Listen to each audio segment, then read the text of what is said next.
ರೇಣುಕಾಸ್ವಾಮಿ ಹತ್ಯೆ ಪ್ರಕರಣಕ್ಕೆ ಮತ್ತೊಂದು ಟ್ವಿಸ್ಟ್.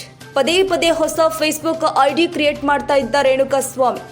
ಈ ಫೇಸ್ಬುಕ್ ಖಾತೆಗೆ ಒಬ್ಬರೇ ಫ್ರೆಂಡ್. ರೇಣುಕಾಸ್ವಾಮಿ ಹೊಸ ಫೇಸ್ಬುಕ್ ಐಡಿ ಲಭ್ಯ.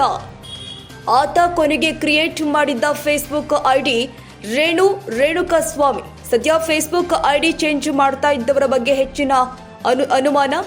ಯಾಕೆ ಪದೇ ಪದೇ ಐಡಿ ಚೇಂಜ್ ಮಾಡ್ತಾ ಇದ್ದ ರೇಣುಕಾಸ್ವಾಮಿ?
ಕ್ಷಣದ ಸುದ್ದಿಗಾಗಿ News81 Kannada YouTube channel subscribe ಮಾಡಿ. ಹೊಸ ಸುದ್ದಿಗಳ ನೋಟಿಫಿಕೇಶನ್ಗಾಗಿ ಬೆಲ್ ಐಕಾನ್ ಕ್ಲಿಕ್ ಮಾಡಿ.